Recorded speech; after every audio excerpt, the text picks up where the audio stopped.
India camp out in open.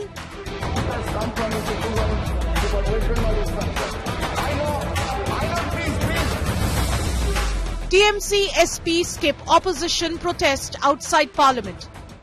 हमारी priority संभल है। हम चाहते हैं कि चर्चा सबसे पहले संभल पे हो। हम सरकार से प्रश्न करें, उनकी जवाब दें।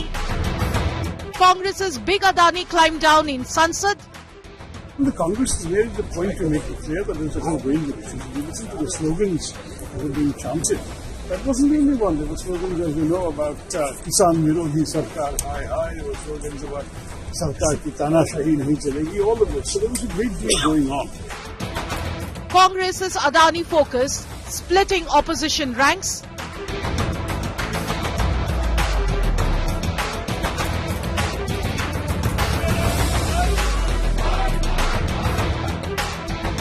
Opposition divide in Parliament. Top focus on 6 p.m. Prime.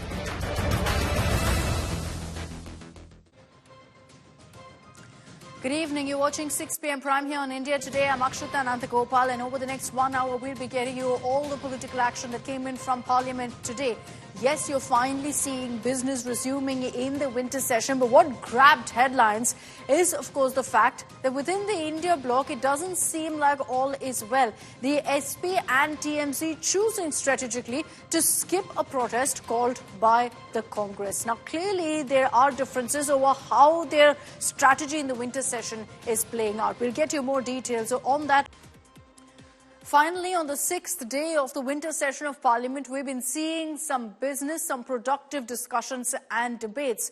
Now, while the India bloc wanted a number of issues to be brought up, the government conceded, which is why you're seeing today business happening. But it looks like within the India bloc itself, there are differences over what should be their biggest priority. We had reported this here on India Today yesterday. But today it was confirmed when there were protests that took place outside Parliament on the issue of Adani. Now, the Congress led that protest and several of their allies in the India bloc joined in. But the SP, the Trinamool Congress, very much in Parliament today, chose not to be a part of that particular protest, indicating clearly that within the India bloc, the SP and TMC don't necessarily agree with the Congress's strategy.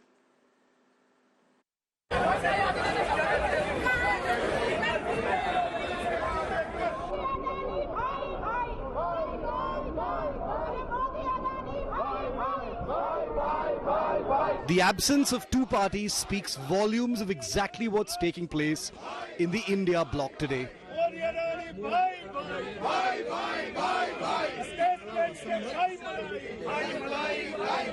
The Samajwadi Party and Trinamool Congress conspicuous in their boycott of the protest.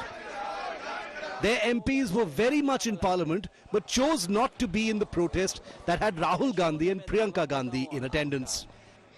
You can see the leaders of opposition, including Rahul Gandhi, Priyanka Gandhi, Vadra, Sanjay Singh, Manoj Jha, and various other opposition political parties have joined this protest. They are also holding a placard which reads Modi Adani are same. You can see as to how the opposition is now raising the issue of Adani, and the DMK has also joined this massive protest.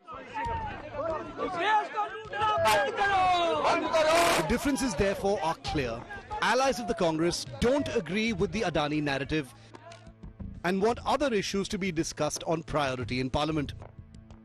देखिए, फिलहाल हमारे जो party का नज़रिया है उस हिसाब से हमें लगता है कि संभल से ज्वलंत मुद्दा अभी कोई नहीं है और हिंसा हुई है, लोगों की जानें गई हैं, तो हमारी प्रायोरिटी संभल है। हम चाहते हैं कि चर्चा सबसे पहले संभल पे हो। हम सरकार से प्रश्न करें, उनकी जवाब दें।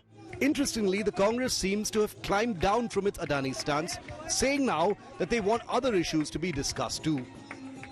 It was an opportunity, I think, to send a clear message that now we're about to cooperate in Parliament, where, of course, the government sets the agenda and they're the ones who decide as to what issues are going to be discussed. But as far as this is concerned, there's a whole range of issues we want to convey to the public what are uppermost in the minds of the people. It's being simplified as a one-issue protest. But today as well, the House saw repeated disruptions with Adani slogans being raised. Sample this: when Finance Minister Nirmala Sitharaman stood to speak, the opposition MPs kicked off their sloganeering. 1934, the Banking Regulation Act 1949. The government has lashed out at the Congress, accusing the party of resorting to disruptive politics despite an understanding. देखिए, parliament में जैसा members का behaviour है वो सब देश देखता है और पार्लियामेंट का बहुत तरीके होते हैं चलाने का, रूल्स, रेगुलेशंस, कन्वेंशंस, कई चीज़ें होते हैं जिसको पालन करना होता है। अगर पार्लियामेंट नहीं चलेगा तो देश कैसे चलेगा? The differences in the India bloc are widening, particularly it seems between the Congress and the Trinamool. A rather public war of words is also playing out over who should lead the India bloc now. जितनी बार वह अपमान करने के लिए बंगाल का, वहां की अस्मिता का आते हैं, उतनी बार उनका और वोट बढ़ जाता है। और जो उनका कद है, एक बहुत ही वरिष्ठ नेत्री हैं, सामने स्पष्ट रूप से साफ बात को रखती हैं। ममता दीदी सबको साथ लेके चलने वालों में से हैं। वह पूरा समय देकर, तैयारी कर कर उसके बाद ही लोगों को बुलाती हैं। हमारे देश में लोकतंत्र है, लोकतंत्र में संख्या देखी जाती है कि किसके पास संख्या किसकी है और फिर एक जिसको कहा जाता है कंसेंसस से फैसला होता है हमारे देश में और पूरा इंडिया गठबंधन तय करेगा कि कौन किसका नेतृत्व होना चाहिए। Has this parliament session exposed the chinks in the opposition's armor? Will the Congress now put their Adani narrative on the back burner amidst pressure from its allies? Bureau Report, India Today. Seemingly embarrassing for the Congress that the SP and the TMC are not holding back in not being a part of these kind of protests and thereby sending out a message that, look, we don't agree with this kind of an issue being raised. I want to bring in Maushmi Singh, who's joining us live with more details on this. Maushmi, is there a rethink within the Congress camp on their strategy in Parliament because of how the SP and TMC have reacted so far to the Adani issue being raised? They've gone ahead and raised the issues that they want instead.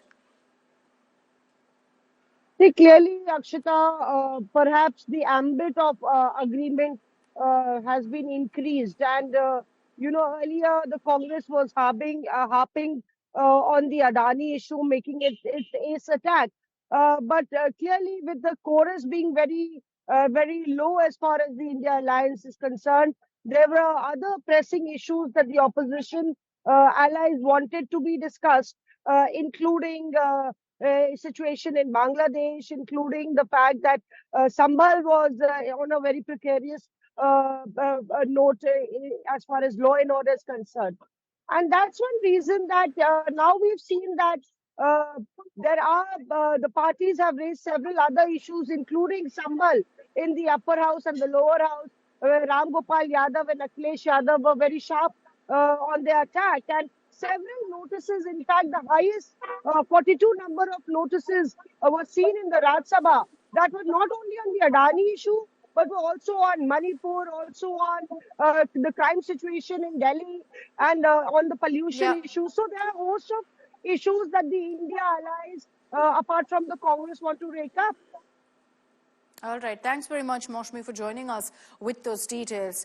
Tomorrow, you're going to be seeing the focus completely on Sambhal as Rahul and Priyanka Gandhi are expected to visit Sambhal, or at least attempt to, because remember that there are prohibitory orders in place. Today as well in Parliament, while we speak about the highlights, one of the big talking points was the Sambhal rights. And leading the charge for the India bloc, for the opposition, was the SP MP chief Akhilesh Yadav, who lashed out at the BJP, saying this was a pre-planned conspiracy, that Muslims actually held back, exercised restraint for the longest time, and then had to, in fact, respond when they were fired upon by cops. So this is what Akhilesh Yadav said, prompting also a sharp retort from the government. Let's get your details of what played out in Parliament on the Sambhal riots and what to expect tomorrow, as this issue is only going to escalate. Over a week after violent clashes in Sambhal, Uttar Pradesh, Samajwadi Party chief and MP Akhilesh Yadav raised the issue in Parliament and blamed the BJP for the violent escalation. ये जो घटना हुई है, ये सोची समझी रणनीति के तहत वेल प्लान्ड हुआ है। भारतीय जनता पार्टी और उनके सहयोगी और समर्थक, शुभचिंतक बार बार खुदाई की जो बात कर रहे हैं अध्यक्ष महोदय, ये खुदाई जो है हमारे देश का सौहार्द, हमारे देश का भाईचारा, हमारे देश का गंगा जमनी तहजीब को खो देगा। मैं आपका धन्यवाद इसलिए भी देता हूं कि Akhilesh Yadav also questioned the timing of the mosque survey. सोची समझी इसलिए मैं बोल रहा हूं। 22/11/2024 फ्राइडे को जुमे की नमाज के लिए लोग नमाज अदा करने के लिए जामा मस्जिद पहुंचे, लेकिन पुलिस प्रशासन ने बैरिकेड लगा दिया ताकि लोग नमाज न पढ़ सकें।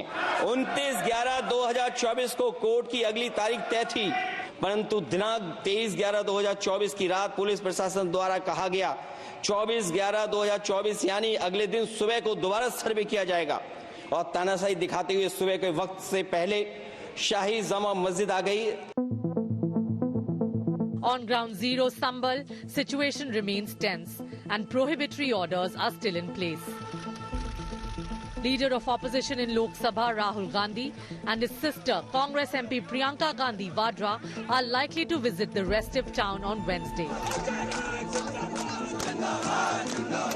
This after a Congress delegation was stopped from entering Sambal on Monday. The Moradabad district administration has made it clear that Rahul Gandhi or any other political leader will not be allowed into Sambal. उनके ऊपर भी यही चीज लागू होता है, उनसे भी लगातार रिक्वेस्ट की जा रही है कि अभी संभल ना आवे, बेहतर होगा। जो स्थिति है सबके लिए एक जैसी है। अभी जिलाधिकारी के आदेश से 10 तारीख तक सबके आने पर अभी भी रोक है। किसी को रोकना भी हम नहीं चाहते, बट यही है कि स्थिति में किसी तरीके का तनाव ना हो जाए। Sambal erupted in violence on November 24 following a court-ordered survey of the Mughal-era Shahi Jama Masjid, which Hindus claim was built over a temple. लगातार घटना को सरकार ने गंभीरता से लिया है। न्यायिक जांच भी चल रही है, उच्च स्तरीय जांच भी चल रही है। जो भी दोषी होगा कानून के तहत कड़ी कार्रवाई होगी। अभी प्राथमिकता हमें वहां पर शांति स्थापित रहे, लोगों को रहने खाने में दिक्कत न हो, ये जिम्मेदारी हमारी है। The Supreme Court has halted survey proceedings and sealed the report until the Allahabad High Court hears the Mosque Committee's appeal. With Piyush Mishra and Mosmi Singh in Delhi, Bureau Report, India Today. Okay, let's bring in Amit Bharadwaj on this broadcast, who's been tracking the latest coming in from the Congress camp on the Sambal riots. Amit, yesterday you had an attempt by a Congress delegation to visit Sambal. The local administration turned them away, saying no political party, no politician can visit Sambal right now, given that the situation still is extremely fragile, extremely sensitive. And even today, with the news coming in of the Gandhi siblings making their way to Sambal tomorrow, there have been appeals that have come in from the administration. And despite that, we're hearing that the Congress still plans to go ahead with their visit tomorrow. Right, Akshita. You know, Rahul Gandhi, the leader of opposition in Lok Sabha, and Priyanka Gandhi Vadra intend to visit Sambal, or at least they will make an attempt tomorrow morning. What we are given to understand that 7 a.m. in the morning, Rahul is expected to leave Delhi and he will be heading towards Sambal. But the bigger question is as to whether they will be able to even cross the Delhi and UP border, because I'd spoken to the commissioner of Moradabad, Anjanay Kumar Singh, and he told me that the restriction imposed by the DM order continues to be there, which means that any political leader or any political delegation cannot be allowed into Sambal. And the reason is that they believe that while the law and order situation is under control, but it continues to be fragile. And they do not intend to have anybody in and around Sambal, which can trigger or escalate the situation and, again, create a law and order situation. And we have to understand that while you have the Judicial Commission going on the ground, the forensic team is working on the ground, as well as continuously the administration is also speaking to the community leaders to ensure that nothing untoward again happens in the western UP township. Yeah. But on the other side, no, and while there the are prohibitory Parliament- orders. Prohibitory orders are in place till 10th December. The communication from the Congress yesterday was that we will wait till 10th and then visit Sambhal. What's changed really in the last 24 hours that's prompted the Gandhi siblings to say, look, we are going to head there ASAP? Thanks very much, Amit, for joining us with those details. We'll see what plays out. Tomorrow morning, we're hearing that Rahul and Priyanka Gandhi from Delhi will make their way to Sambhal, or at least attempt to do so. Clearly in a message or an attempt to grandstand on this issue, because their permission has not been granted and authorities have made it clear no political party will be allowed there. But speaking about what's happened in Sambhal and Akhilesh Yadav's speech in Parliament today, he referred to the Places of Worship Act, saying as per this act, nothing can change. The mosque will remain a mosque in Sambhal, which is true. But why is it then that you're seeing all of these surveys happening, all of these cases that are being filed, asking for surveys to happen to find out if it's a mosque or a temple? I explained to you what the Places of Worship Act is and how now petitions are being filed and why courts are even allowing these surveys to happen. With Hindu-Muslim tensions and mosque-temple spats ruling the news cycle, there's a heated debate on judicial rulings on these issues. And at the heart of it is the Places of Worship Act. The Places of Worship Special Provisions Act 1991 was enacted, yes, in 1991, at the peak of the Ram Mandir agitation, and essentially states that the religious character of any place of worship as it existed on August 15, 1947 must be maintained. Here's the most important part of the Act. Section 3 of the Act bars the conversion in full or part of a place of worship of any religious denomination into a place of worship of a different religious denomination, or even a different segment of the same religious denomination. To dump it down for you, essentially, if it's a Muslim place of worship, it can't be converted into a Hindu place of worship. The law, which has been a part of the Congress's 1991 election manifesto, was meant to put to bed all controversies arising out of the alleged historical conversion of a place of worship. Now, while introducing it in Parliament, the then Home Minister S.B. Chavan had said, and I'm quoting what he said, the enactment of this bill will go a long way in helping restore communal amity and goodwill. But it's important to also note here that the Babri Masjid Ram Janmabhoomi dispute was specifically kept outside its purview, outside this Act's purview, as the dispute was already sub judice when this law was passed. The Supreme Court itself had, in its 2019 verdict in the Ayodhya title suit, read the guarantee offered by the Places of Worship Act as part of the basic structure of the Constitution. I'll just read out for you the Supreme Court ruling, an important line here.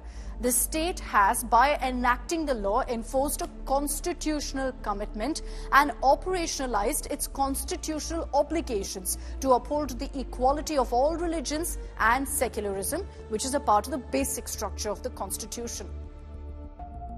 So why then are there even petitions being filed seeking conversions of places of worship and surveys and whatnot?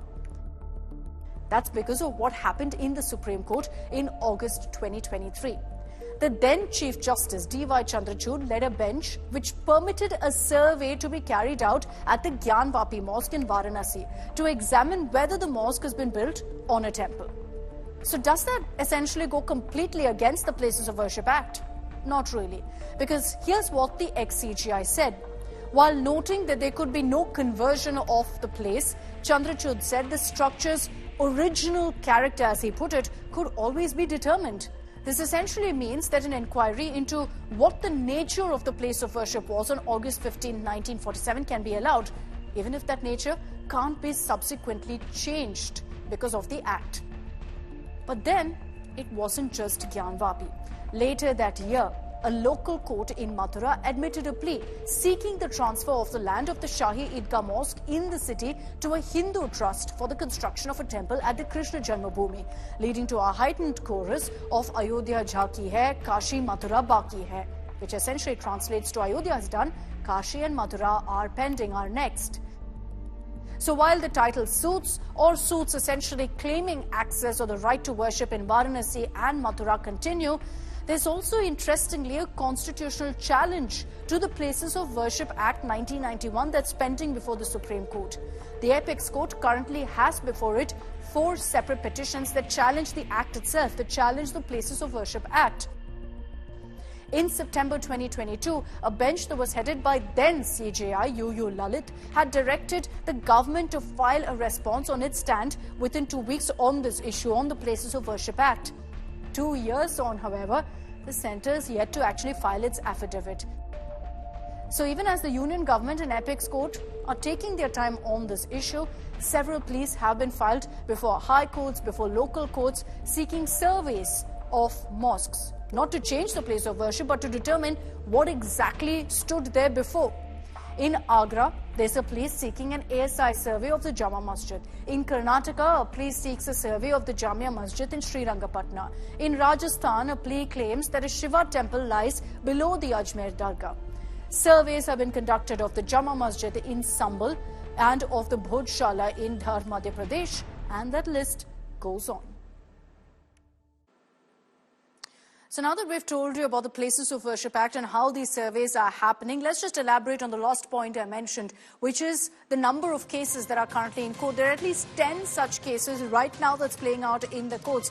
The first one, we're all well aware of what's happening in Sambal, the Jama Masjid, where you had a lower court that allowed a survey to be conducted, but right now the survey order has been halted by the Supreme Court. The claim made by the Hindu side here is that this masjid has been built over the Sri Harihar temple by Babur.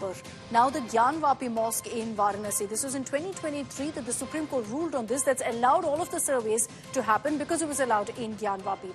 The claim was that the mosque was built over the Lord Vishweshwar temple by Aurangzeb, by the Mughal emperor. The survey was allowed, but said very clearly, and the court order said very clearly, you can't change anything about the structure, keep the structure intact. Then you have the very, very contentious Shahi Eidgah Mosque in Mathura. The claim is that this mosque has been built right over the temple that was there for the Krishna Janmabhoomi site.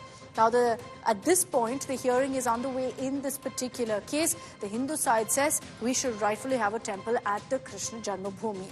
Then the Ajmer Sharif Dargah in Ajmer dates back to so many centuries ago.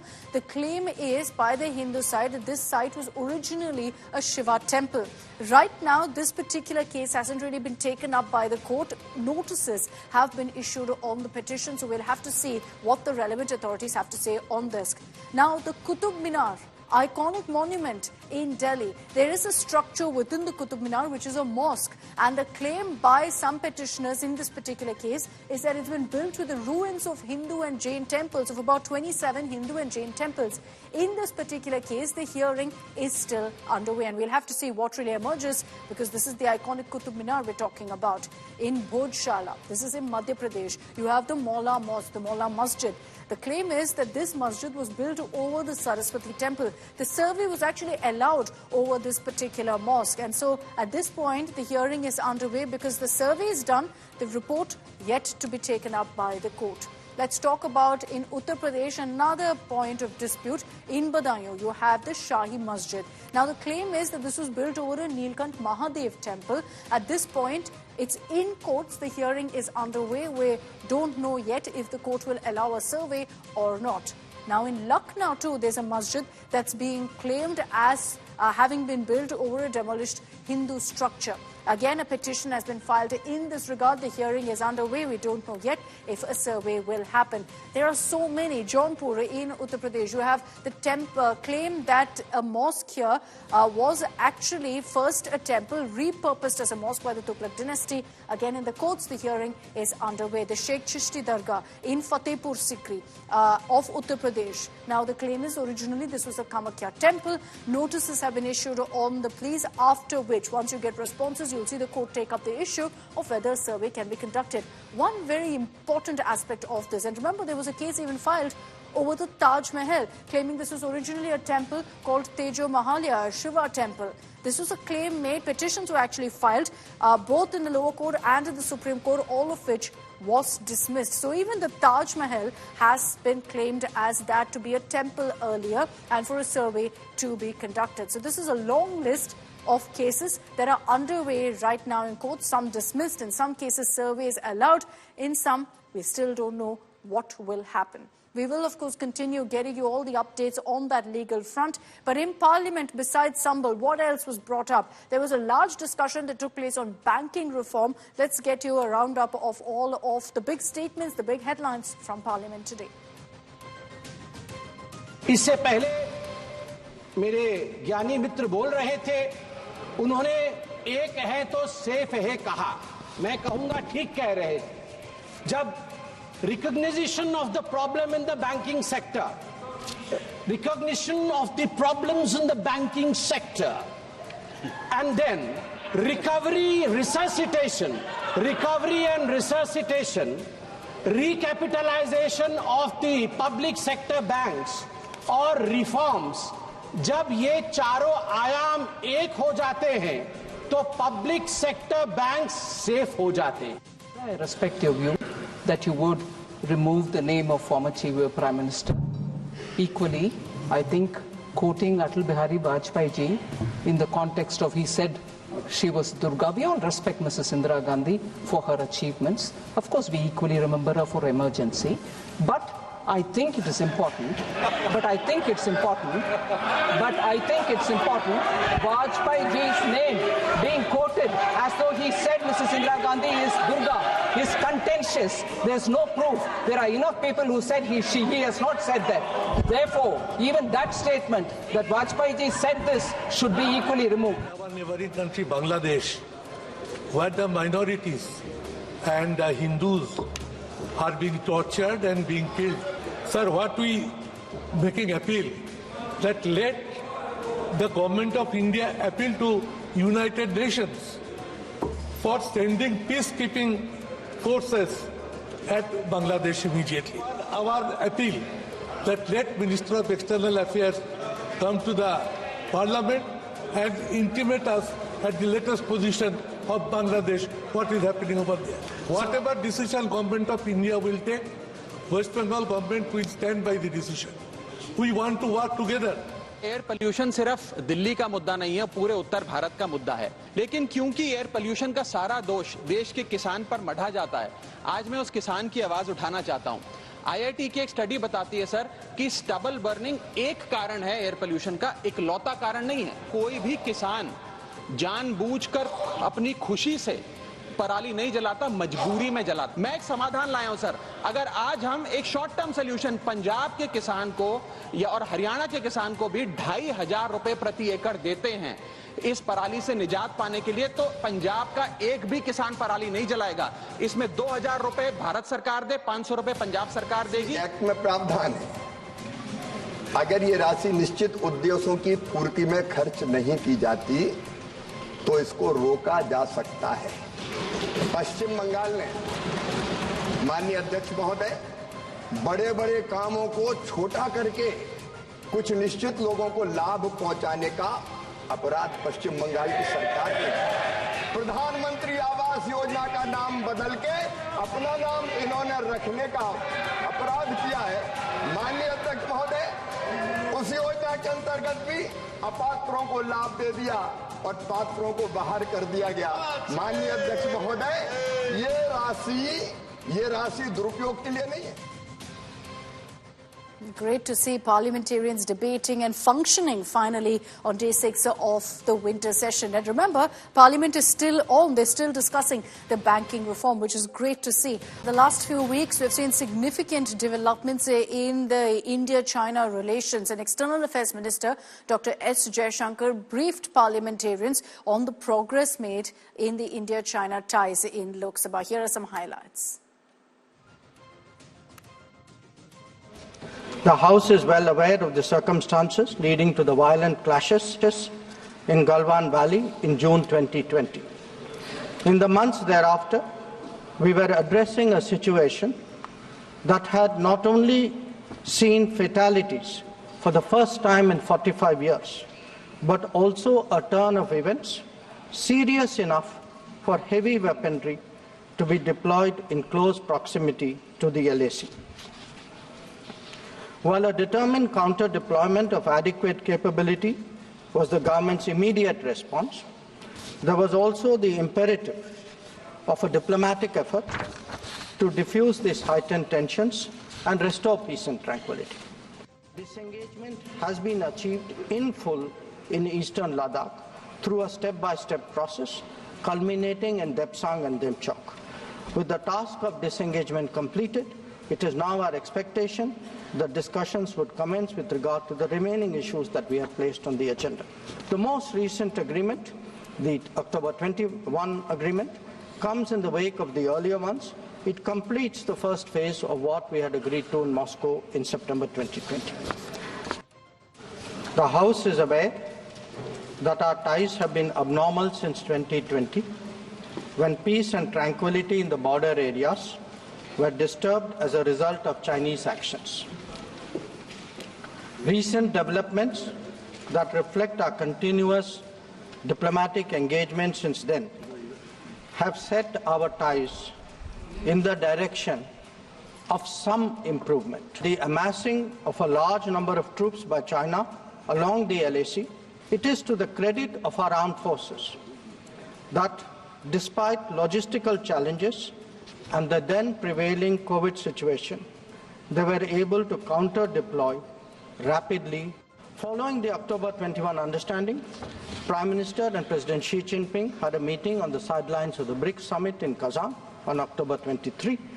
They welcomed the understanding and directed the foreign ministers to meet and stabilize and rebuild the relationship. The special representatives are also to oversee the management of peace and tranquility, besides exploring a fair, reasonable and mutually acceptable solution to the boundary question. In pursuance of that, I recently held discussions with Foreign Minister Wang Yi again on the sidelines of the G20 summit in Rio de Janeiro on November 18th. They agreed on the importance of continuing meetings and consultations at various levels. Our relationship had progressed in many domains, but was obviously negatively affected by recent events.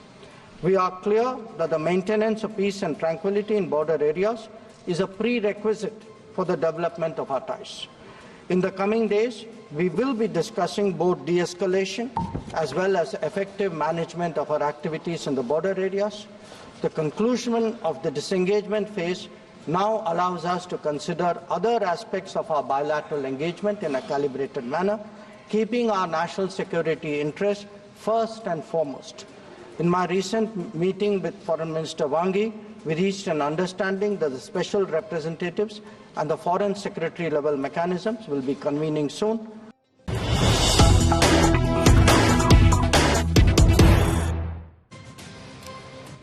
You know, all of the scam calls you get placing you in digital arrest and whatnot, many of these calls are made by Indians sitting abroad, and they too are actually trapped. We had exposed this here on India Today last week of the cyber slave syndicate operating in many countries. It's prompted now the government to take note.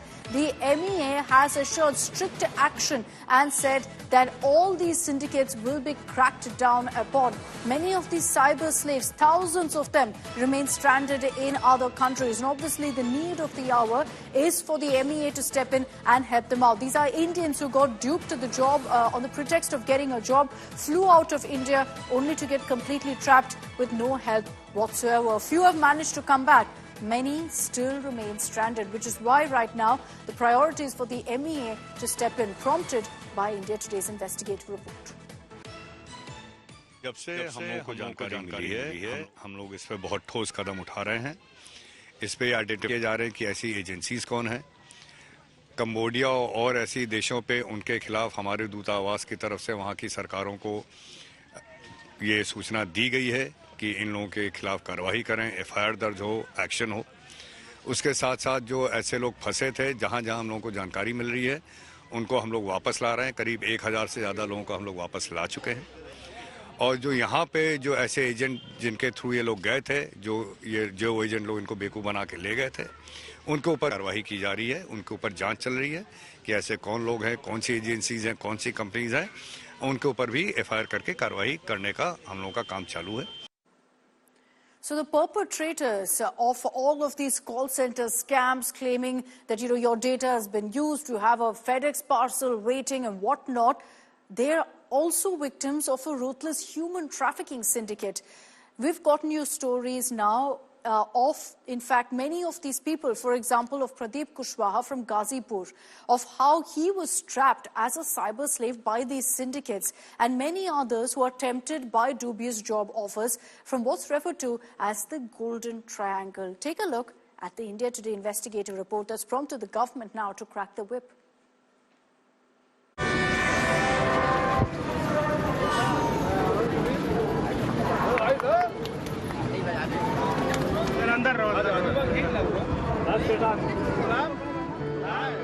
It was an emotional homecoming for Pradeep Kushwaha.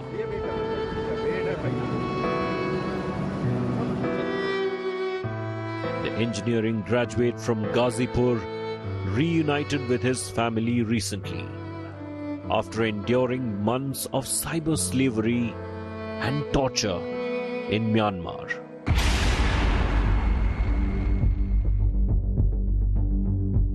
Pradeep had moved to Chiang Mai in Thailand last October as the manager of an Indian restaurant there. However, a lucrative job offer this year ruined his life completely. 12 मई को एक call आया था कि माइसोट में, जो Thailand में ये city है, वहां पर एक जगह जॉब खाली है रेस्टोरेंट मैनेजर की, और जो सैलरी है वो लगभग यहाँ से 40% ज्यादा हाइक पर थी।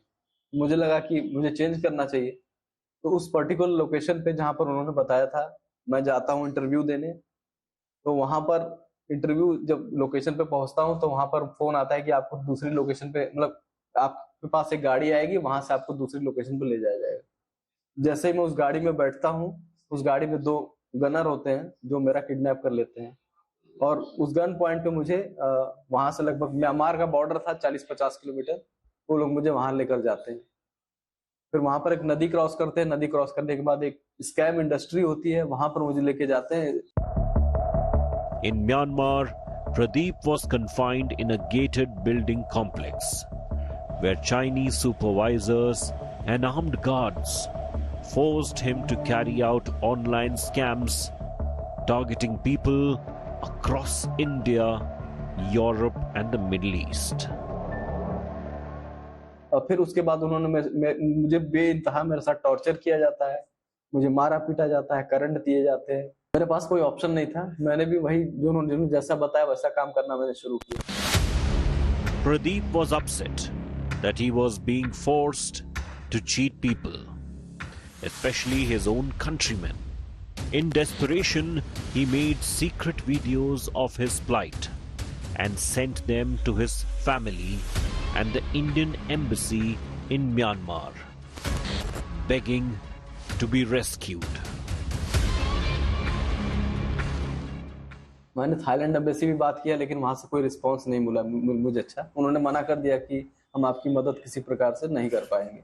वीके सिंह थे वहां पर अधिकारी, तो उन्होंने मेरी सारी बातें सुनी और उन्होंने बोला कि आपकी कंप्लेंट ऑलरेडी हमारे पास आपके परिवार वालों ने दे दी है, आपके जैसे बहुत सारे लोग वहाँ फंसे हुए हैं, उनकी भी कंप्लेंट हमारे पास है। उसके बाद उन्होंने ये बोला कि, मैंने बोला कि आप एक्शन क्यों नहीं ले रहे हैं, तो उन्होंने बोला हमारे पास कोई प्रूफ या एविडेंस नहीं है उनके खिलाफ एक्शन लेने के लिए। तो मैंने बोला मैं आपकी क्या मदद कर सकता हूँ। तो उन्होंने बोला कि आप अगर कोई फोटो वीडियोस वहाँ की लोकल अपने ऑफिस की जो आप लोग काम करते हैं बना के भेजेंगे तो मुझे मेरे लिए काफ़ी मदद होगी। तो मैंने भी क्या किया कि वहाँ पर लोकल जो लोग पहले से काम कर रहे थे उनकी मदद से मैंने एक मोबाइल परचेस किया, और परचेस करने के बाद उसी मोबाइल को चोरी से अपने ऑफिस लेके गया। वहाँ पर मैंने रिस्क लेकर वीडियोस बनाए, फोटो क्लिक किए और उनको वीके सिंह थे जो म्यांमार के एम्बेसडर, उनके साथ शेयर किया। But Pradeep's attempt to seek help backfired when the Chinese operators discovered his videos. 1-2 दिन बाद ही मेरे रूम की चेकिंग होती है, मेरा मोबाइल चेक किया जाता है जिसमें उनको सारे वीडियोस मिल जाते हैं जिन्होंने मेरा अपहरण किया था। और फिर उसके बाद उन्होंने मुझे बेइंतहा मेरे साथ टॉर्चर किया जाता है, मुझे मारा पीटा जाता है, करंट दिए जाते हैं। मतलब ये रेगुलरली मुझे लगभग 1 जुलाई से लेकर 20 जुलाई तक ये टॉर्चर मुझे दिया गया। As diplomatic pressure mounted, Pradeep's captors agreed to release him. but only after his family coughed up a hefty ransom. मेरे घर वालों से मेरे द्वारा ही 10 लाख की डिमांड की कि 10 लाख USDT, 10,000 USDT, जो $1 के बराबर होता है, एक USDT $1 के बराबर होता है, जो इंडियन रुपीज में 10 लाख के लगभग बराबर है। मेरे घर वालों से डिमांड किया गया कि अगर आप नहीं जमा करेंगे तो हम आपके लड़के को मार डालेंगे। मेरे ही द्वारा फोन करवाया जाता था, मुझे फोन देते थे, मैं अपने घर वालों को फोन करता था और उनको सारी सिचुएशन बताता था। मेरे घर वालों ने 10 दिन के अंदर 10 दिन का समय मांगा और 10 दिन के अंदर ये सारा पेमेंट क्लियर कर दिया। The ransom was paid, but Pradeep was not released. Eventually, the Myanmar army raided the facility, rescuing Pradeep and 5 others. After their supposed rescue, Pradeep and the others were handed over to the Myanmar police, who kept them in custody for a month. An Indian embassy official advised them to plead guilty to avoid a lengthy legal battle. वहां पर एक Indian officer भी आते हैं embassy से, वो हमें बताते हैं कि आपको ये पुलिस जो है कोर्ट में लेकर जाएगी, कोर्ट में आपको ये बयान देना है कि आप अपनी गलती से म्यांमार चले गए थे, आपका किडनैप नहीं हुआ था। अगर आप ये बोलेंगे कि आपका किडनैप हुआ था तो फिर आपको केस लड़ना पड़ेगा, आपको प्रूफ करना पड़ेगा, आपको प्रूफ करने में आपको 6 महीना 1 साल कुछ भी लग सकता है। तो बेहतरी इसमें है कि आप अगर बोल दोगे आई एम गिल्टी तो आपको फाइन लगाकर छोड़ दिया जाएगा। Pradeep was then placed in a Thai detention center, where he met many other Indians who had been waiting for months to return home. इससे अच्छा है कि यहाँ पर कुछ एजेंट्स हैं, उनसे बात कीजिए, वो आपसे पैसे लेंगे 60,000 के आसपास रुपए, जो आपको अगले दिन की टिकट निकाल के आपको घर भेज देंगे। घर वालों ने एजेंट को पैसे पे किए, उसी के अगले दिन का टिकट निकला, यानी कि 27 अगस्त का टिकट निकलता है 2024 का, और शाम को लगभग 8 बजे हम लोग इंडियन एयरपोर्ट पे दिल्ली में पहुंच जाते हैं। Pradeep's story is just one of hundreds from the notorious Golden Triangle, where organized Chinese crime syndicates force Indians and other nationals into cyber slavery. With Vinay Kumar Singh in Ghazipur and Nitin Jain, a special report, a special investigation by India Today.